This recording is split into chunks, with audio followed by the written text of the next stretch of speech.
edition of the Dolphins In Depth podcast. I'm Daniel Oyefusi. I'm That David Neal. is David Neal, back after sabbatical, break, vacation, whatever you want to call it. You cheating on me? That's what it is. Oh, nah, I would never do I such a yeah, thing. he's bringing in You these are my people from like one, New you are my York and like shy. you are my one and only true podcast host. I can never talk Dolphins Okay. in depth, truly in depth, without anybody but David J. Neal. And he is back Okay. as we get ready for the start of training camp. Quick reminder before we start, make sure to subscribe to the Miami Herald YouTube page, like, share, comment, as well as subscribe to the Miami Herald.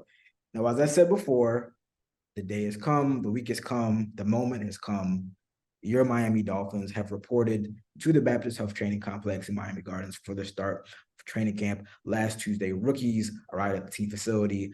This Tuesday, veterans, the OGs, got to the training facility. We spoke to a couple of those veterans, Raheem Mostert, Xavier Howard, Jalen Ramsey, ahead of the Dolphins' first full team practice on a Wednesday. 89 players. I was going to say 90, but it's 89 players getting ready to go to work. Some of them, though, sidelined from practice, still working back from injuries, having some issues and complications. We're going to get into all of that because we got a lot to discuss. A lot of news coming out of Miami Gardens on Tuesday, as well as, just overall doing an overlook preview of training camp. But I want to start with some kind of breaking news, some developments that came out of Miami Gardens, as I said on Tuesday, veterans reporting. The Dolphins made a series of roster moves, most notably placing Teron Armstead, starting left tackle Teron Armstead, on the active/physically unable to perform list. Long story short, he will not be on the practice field to start training camp on Wednesday. Now, if you have been keeping up to date with the Dolphins over the offseason workouts, you know that he was not participating in OTA's mandatory minicamp as he kind of recovered from what was a injury-plagued season. He still played 13 games, but he had everything: toe, hip, pec, knee. He was dealing with a lot of stuff. Team is being very cautious with a 32-year-old vet.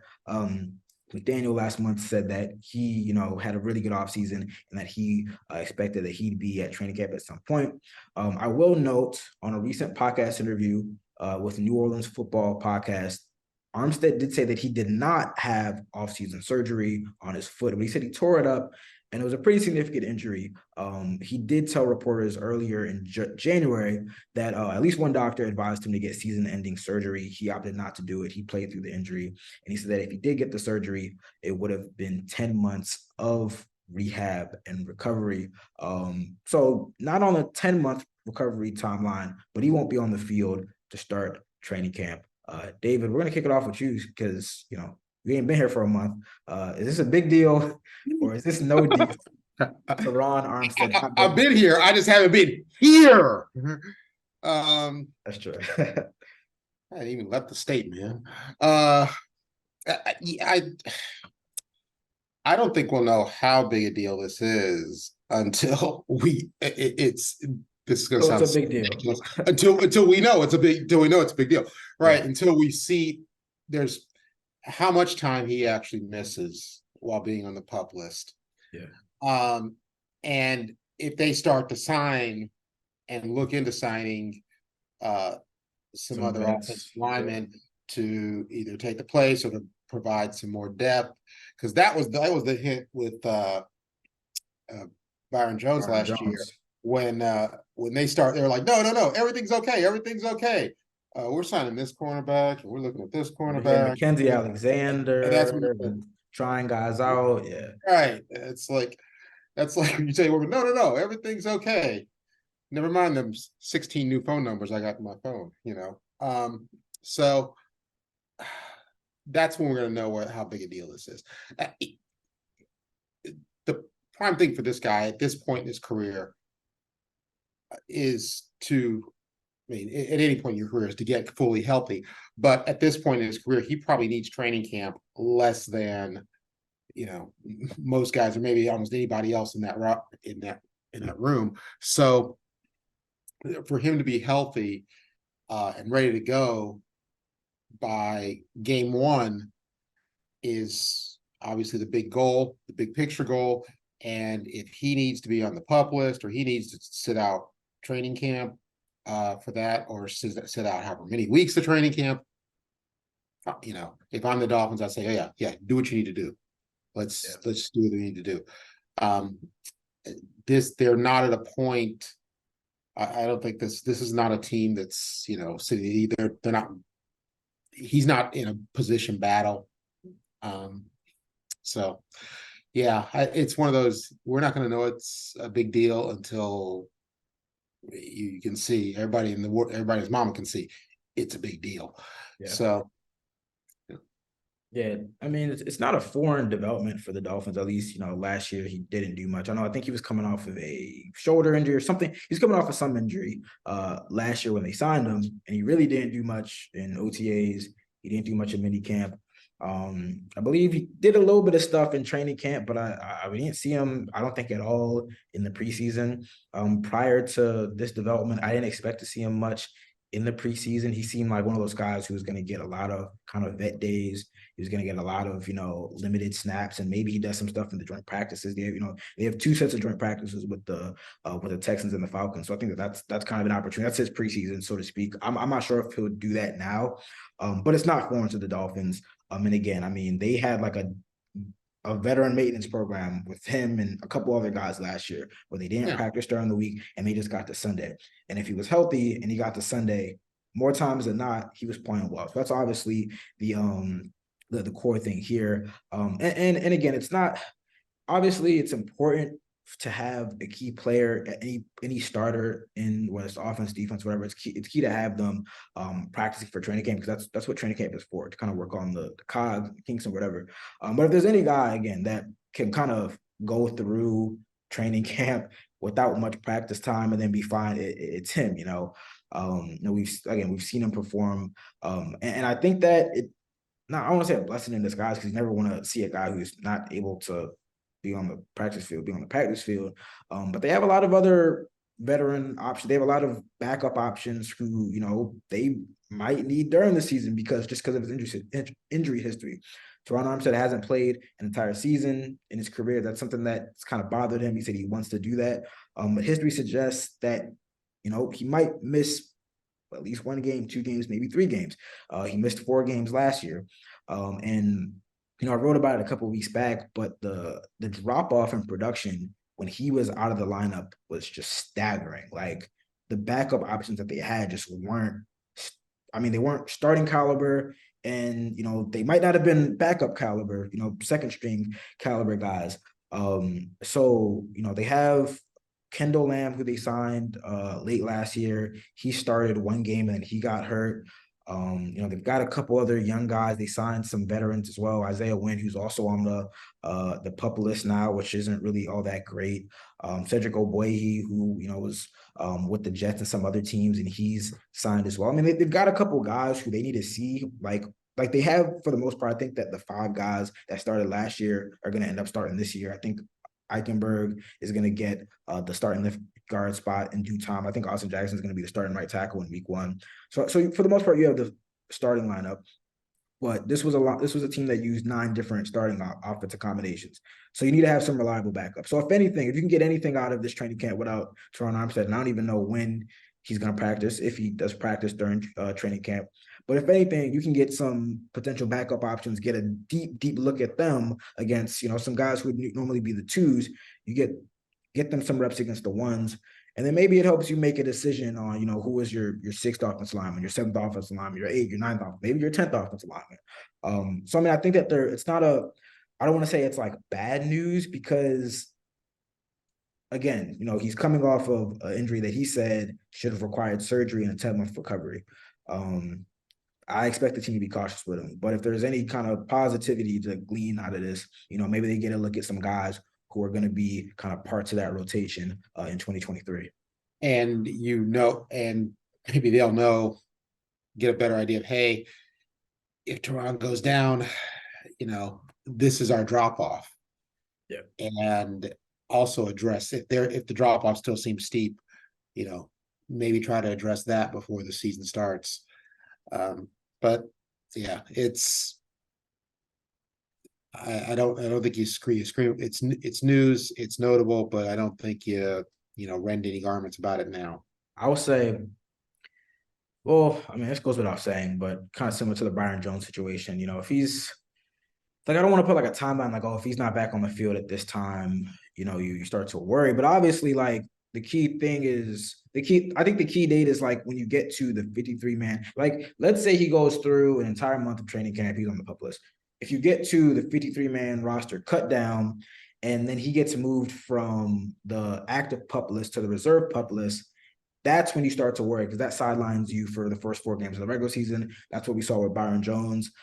So I mean, truth be told, Teron could probably suit up. He could probably get like 2 weeks of practice time in, the week before, I guess the week before week 1, and then you kind of like that week 0, that dead period after the roster cut down. He could probably get those 2 weeks of practice in and be good to go. Obviously, it's like if you get to when you got to move him to the reserve pup list, and then he's out for a month, that's when you really start to worry. Exactly. That's when we all know. Go well. Now it's a problem, and we all know it's a problem then. So yeah, it's not a big deal until we all know it's a big deal. So yeah. Yeah, and it's also something that. Honestly, this is a classic like early training camp thing. Everyone was freaking out on Twitter as soon as you saw the news. Right. We've kicked this around for how many minutes now? And because why? Because training camp starts tomorrow. And we don't have a workout to look at yet. We don't have a workout talk. We don't have anything else to talk about. So, there we are. We've killed a little bit of time. We've analyzed this. Now what do we got next? Yeah. Again, Armstead, one of 4 guys who are going to start training camp on the pup list, as well as Isaiah Wynn, tight end Tanner Connor, and Nick Needham, who the team placed on the pup list late last week. He's still coming back from a torn Achilles. Just notable, some guys who aren't on the pup list: Sher Williams, Brandon Jones, 2 defensive backs who dealt with ACL injuries last year. So that's a good sign. It looks like they're going to be at that first team practice on Wednesday. All right, we're going to take a short break, but when we come back on the other side of things, we're going to talk on the field training camp preview, position battles, what to watch out for, what we're most comfortable in, and what maybe we got a little queasy and uneasiness with. Stay locked with us, and we'll be back soon. What's going on, everybody? Still here on the Dolphins In Depth podcast with David Neal, talking all things Dolphins. Now, in the first half, we broke down the latest news from my Miami Gardens as Dolphins veterans were reporting for the start of training camp on Wednesday. Teron Armstead, as well as 3 other players, placed on the pup list. We're going to switch gears, look at the team on the field as the several dozen players get ready for a month-long prep for the 2023 season. On paper, it's a very talented roster, one of the most talented rosters in the NFL. But there's still a lot of spots to be earned up for grabs, some rotational spots that, a lot of bubble players will be competing for. I got to say, I've been writing it for a while, and you can also look on the Miami Herald website to look at my my roster projection, training camp battles, storylines, all that good stuff. I've been saying it for a while, and I think that you probably agree with me. The most important training camp battle is not for a starting spot. It's the number two quarterback position. There's going to be a competition between Skylar Thompson, Mike White. Truthfully, I'm more kind of intrigued in that than I actually am like Tua's play, because I think last year there was obviously all the eyes, all the attention, all the focus was on Tua for various and reasonable reasons. There were a lot of questions about whether he can be an NFL starter this time last year. How is he going to look with Mike McDaniel? How is he going to look with Tyreek? Can he stay healthy?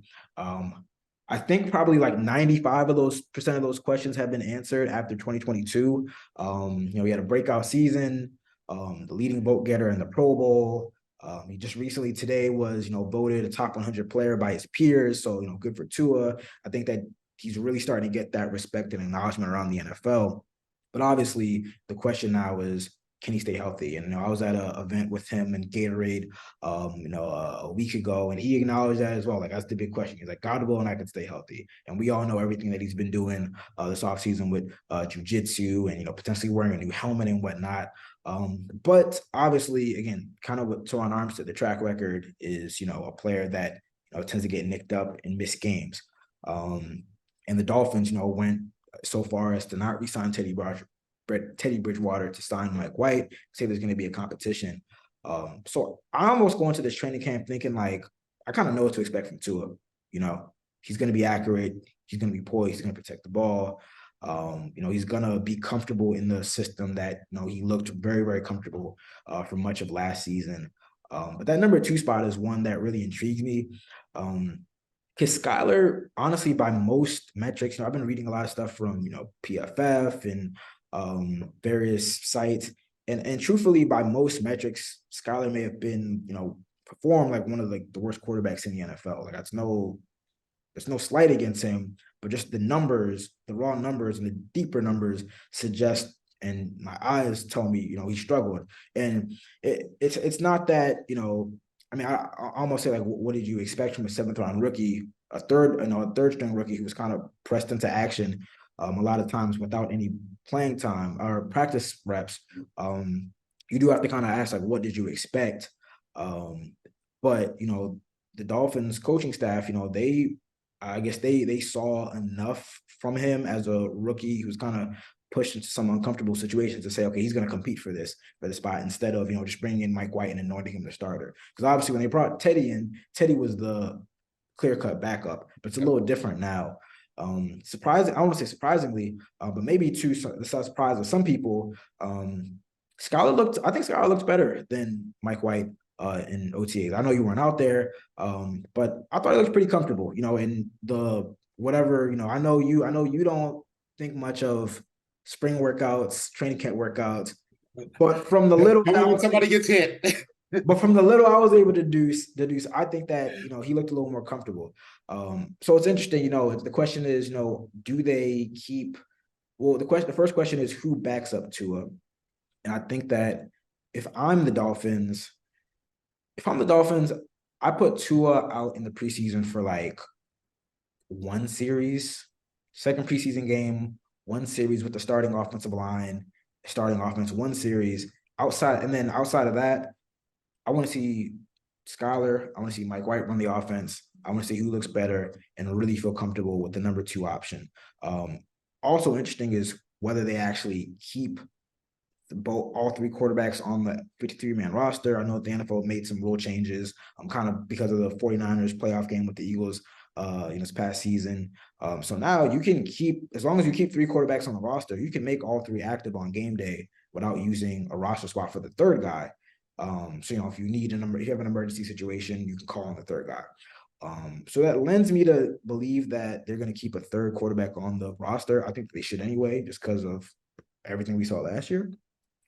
But what are your thoughts on this backup spots? Do you want to see Tua in the preseason? Do you just want to see the backups? What are your thoughts on that?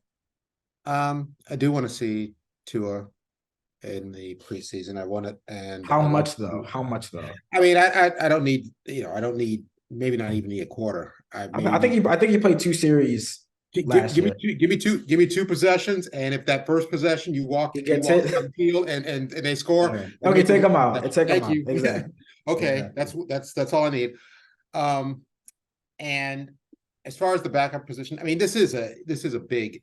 I think this is a big deal because, look, the history says, and it's not just Tua history; it's increasingly NFL around the NFL. But Tua's a prime example of this. He hasn't played all the games yet. So you're going to need your backup quarterback for 1 or 2 games. So, and you're going to be probably going to be in a close, battle for playoff position, for, playoff seeding. And those 1 or 2 games obviously last year it was, it was a playoff game for Pete's sake. Actually, it's the game to get in the playoffs and the playoff game. So it's a huge battle. I don't think Skylar Thompson, of course, he was a third round, right, the third quarterback. He's what, seventh round pick. He's a rookie. And he's thrown into that situation. No, he's not going to look good. No, he shouldn't look good. And if he looks anything better than, the 32nd best quarterback in the league, we should be shocked. Tom Brady is the exception that proves the rule. Everybody else is more like, Spurgeon Wynn, one of the quarterbacks taken ahead of Tom Brady. And so I think, I think that he definitely earned enough to be given a shot at the backups spot. Mike White's, he's a guy. He's as mediocre as that name. I mean, he's had his moments, and I apologize for the video watchers for staring down on my phone. I know. We just had some breaking news. I'm sorry. It's not okay. Dolphins. It's not Dolphins related. Give it to us, baby. Chargers and star quarterback. This is per ESPN and NFL Network. Chargers and Justin Herbert have agreed to terms on a blockbuster 5-year extension worth $262.5 million. So I'm sorry, I just caught my eye. Yeah. I'm sure that caught Tua's eye too. I mean, hey, that could be 2 in a year. Things go right, but go on. Mike White. A lot of eyes, but yeah, I think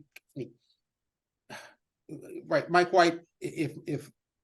If Mike White was, if Mike White was worthy of just being given the backup spot, he wouldn't be with the Dolphins.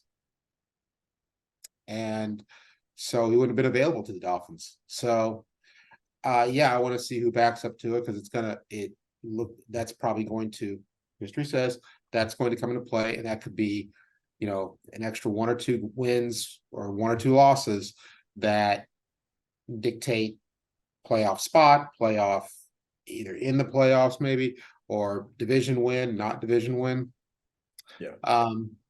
So that's I definitely want to see that. And I definitely want to see both guys handling the first team offense. I want to see both guys handling the first team offense against first team defense as much as you can. So get to an end, get him out. I think, and unless his training camp workouts really are off. Okay, he needs game time to really get sharp again. Sometimes things change from year to year. But it was a very. If he looks fine in training camp, just let him go. I mean, that's exactly how McDaniel went about it last year. I mean, there was I don't think he appeared in the first 2. He may not have appeared in the first 2. I remember correctly. Either way, because I know that was a question leading up to the preseason, the preseason game against the Eagles. It was, is Tua gonna play?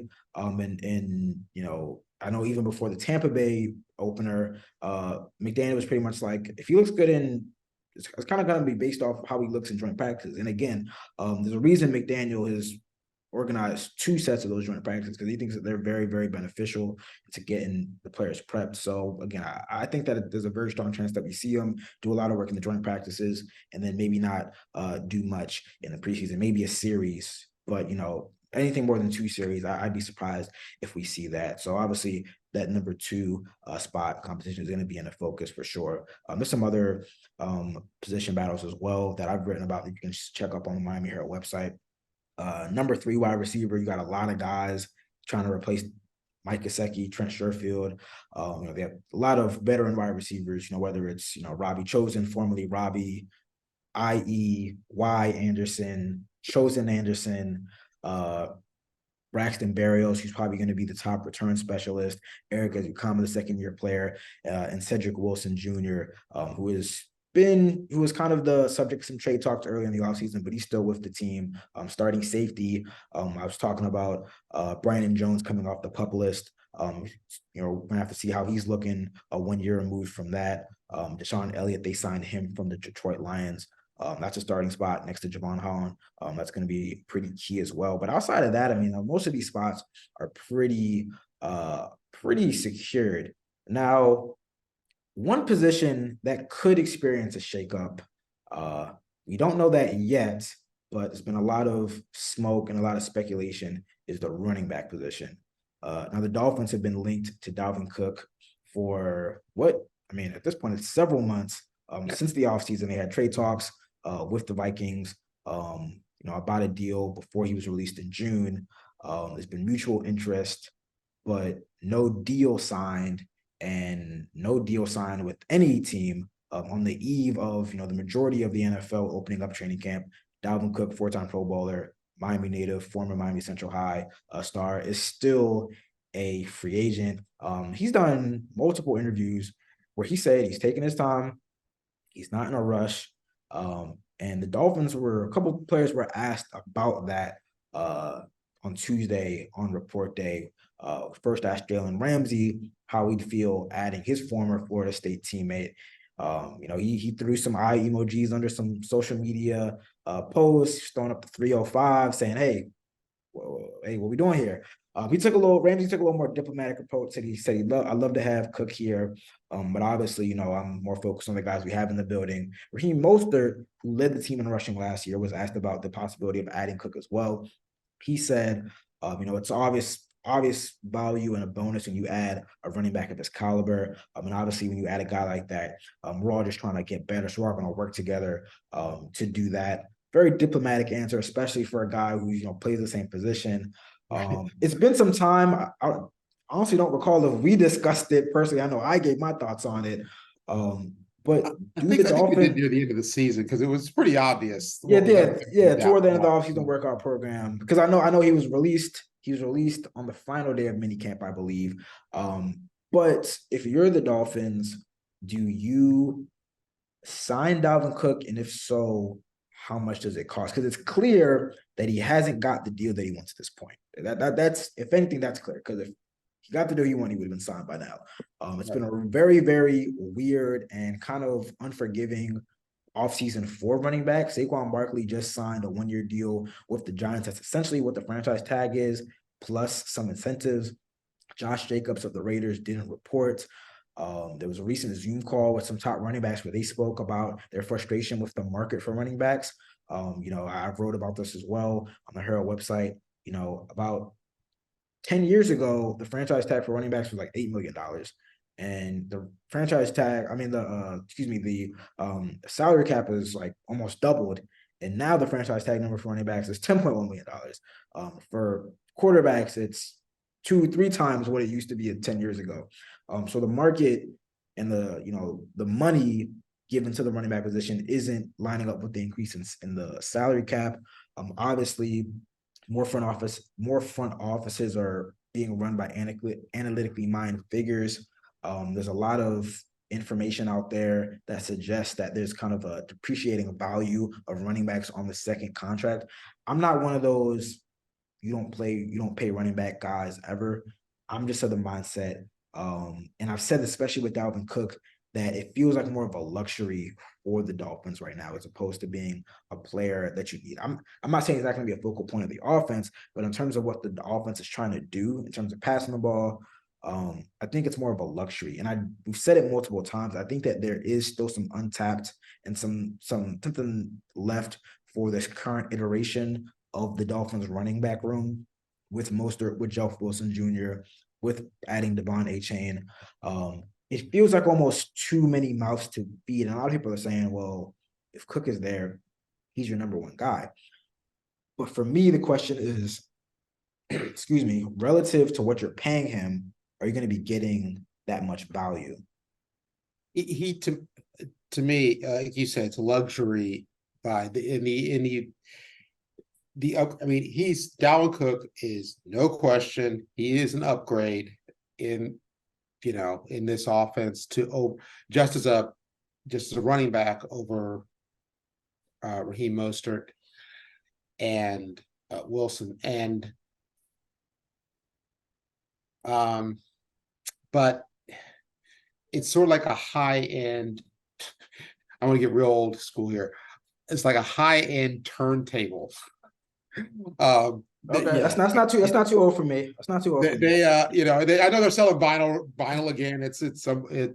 But it's like a real high-end turntable. Yeah, the sound is definitely better than, you know, your JC Penney stereo, or your, you know, I forget one of those stereo companies we used to buy, your Kenwood stereo, your turntable. But those really high-end turntables, you paid a lot more for it, you know, you paid, you know, 300% more for it for 50% better sound. So, and to a lot of people, that 50% was important. So they were going to pay that 300%. I don't know that you do that in this case. And yeah, I don't know that you can make it work nuts and with what he wants. Because I mean, keep in mind, he was supposed to get about $10 million. So he's guaranteed if he doesn't play for anybody this year, he's guaranteed $2 million from the Vikings. He was initially due a $10 million total base salary for this season before he was cut. So all indications are that he wants something close to that. He wants something close to that $10 million mark. Maybe a couple of million short. The Dolphins have about $13 or so million in cap space. But they also have, a couple other guys who, they're in contract negotiations with for extensions. I will note that, they do have a kind of precarious salary cap situation next year where they're already over the cap. So, I mean, there's other things they can do with it. Now, they can add some depth at, whether it's inside linebacker or defensive line. They can do that. They can use some of that money, to kind of handle some of these contracts. So you got Connor Williams, Christian Wilkins, other guys. Or, you can just take it into the next season, which I don't think would be a bad idea considering they're going to need all the money they can get. But you have some people who are on the other side and they're saying, hey, the Dolphins have been in this all-in approach for, the past year plus. They're saying, you've shown no hesitation to get Tyreek and spend big money to get Tyreek, Bradley Chubb, Teron Armstead. Why not do it for Dalvin Cook? I understand that. I'm just saying that it's kind of a matter of principle. If I'm looking at the perspective of the Dolphins, it's a matter of principle. We think, and McDaniel kind of spoke to this before the end of minicamp, where he said everything is kind of dependent on the player, the position, the situation, and you kind of come to a general number. It's not saying like, oh, we don't want to pay running backs. Depends on player, the position, and there's a lot that goes into it. It's not it's not one size fits all. Right. Everything is not equal. Everything is not equal. It's not. Yeah, this isn't. You're not dealing with a bunch of. You're not dealing with raising 6 kids or giving 6 kids birthday presents or, or anything like that. This is, different positions have different values. Different positions need different things, and I don't know. I think it's tough to go all in with everything that he wants right now. Now, maybe if the season starts, I mean, he's still due $2 million, so he's not starving. So maybe if the season starts and he's not on a roster, then maybe his want-to price tag comes down. Yeah. And sort of like tickets to a game, and then we'll see. But and you're right. Also, this is not an offense. This is an offense that can run the ball, that needs to run the ball, but does not need to be based around running the ball. Correct. And that's another thing that I've been asking a lot of people who are, and I'm not anti Dalvin Cook signing. Like if they add him, perfect. But I'm saying that at maybe the price point that he wants, are you getting the commensurate value? And I ask, especially if you give him a deal that's very close to what he was set to make with the Vikings. My question is, how many touches do you have to justify? How many touches do you have to give him to justify that salary? And at what point do those touches kind of work inversely and inhibit the offense? Because I think the Dolphins need to run more, but not significantly more. Like I said, they don't need to be based on running. So if you just take all like the Mostert touches but you're paying him like a number one top flight running back. Mostert didn't get, number one run. I mean, he was getting like 15, 16 carries a game or so. Right. But then, okay, now we can play the flip side argument where, okay, but if it's Dalvin Cook getting those 15, 16 How carries a much game, better? How much better are they going to be? the number of touches that number of touches that might matter. One, when you touch the Lombardi Trophy, That's the big question. And then maybe it's not worth it. Because my thing is, does he make you that much? Like, if you give him Mostert's carries or Wilson's carries or a slice of that, does he make you marginally better at that? And at that price point, that's the question. Right. That's what I'm saying. Is it, does he make you? Is the improvement on the sound, worth that price? And because he's not going to make you that much better, than Mostert. He's not. He'll definitely make you better, but he's not going to make you, that much better. But is it that enough better that it really matters? And that's the question. I don't know that he does. I don't know. I tend to think that there's another level to reach with this current group. Right. And also, he's been playing football his whole life. He can pick up an offense. I mean, he said this offense is a perfect fit for him. So it's like, right. This could drag on a bit, especially as we get into training camp. We've already had one injury with the Bills.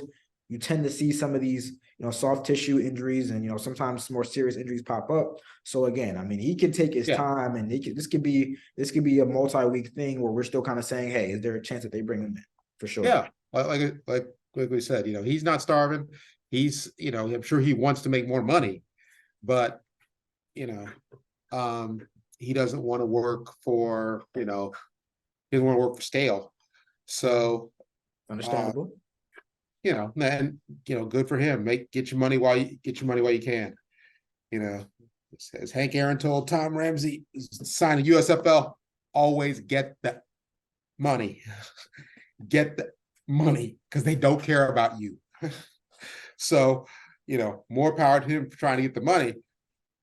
I don't know that I give it to him, but maybe there's some minds in that front office who think, if he's at running back and we got what we got going on the outside.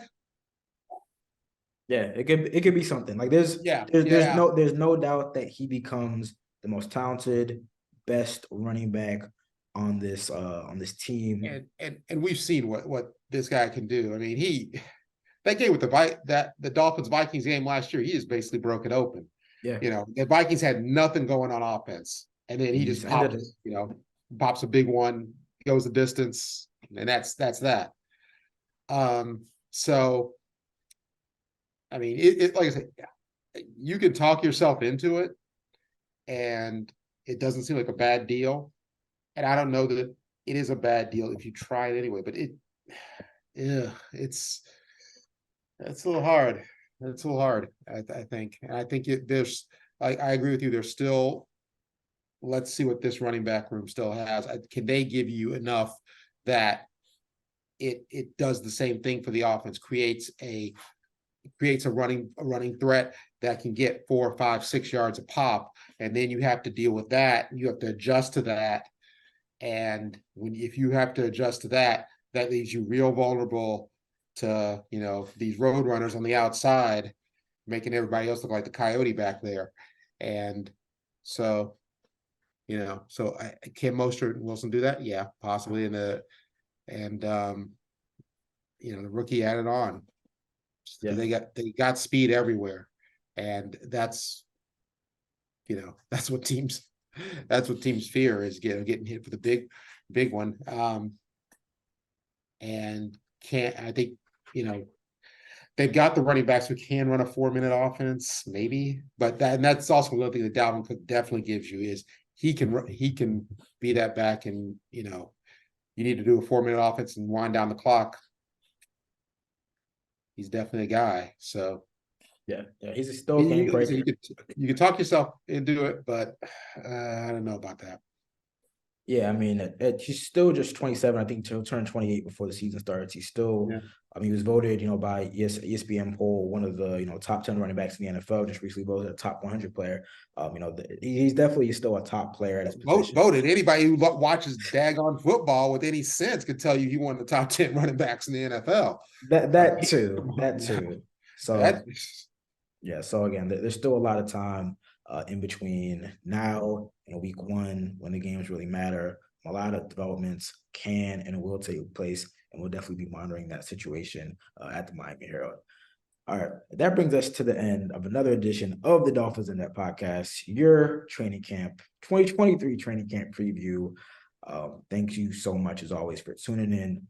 Reminder, as always, subscribe to the Miami Herald YouTube page, like, share, comment. We will have subscribe to the Miami Herald. subscribe to the Miami Herald as well. Get Daniel's stories free. Get my stories. You get to hear about doctors who make wrong site surgeries, operating on the wrong parts of people, and you get to read Daniel on the Dolphins. You get to read about Messi. You get to read about everything for a Everything. low price for all the smorgasbord that is before you. Smorgasbord that is before you. Exactly. We're gonna have a full team out at the Baptist Health Training Complex for the Dolphins' first full team practice as we look to what should be a very, very fun and compelling 2020 season. We're going to have comments from McDaniel, comments from Tua, a recap of practice, all that and more. So definitely stay tuned to the Miami Herald website. And we'll be back next week to recap the first week of training camp practice. But until then, you guys take care. See you.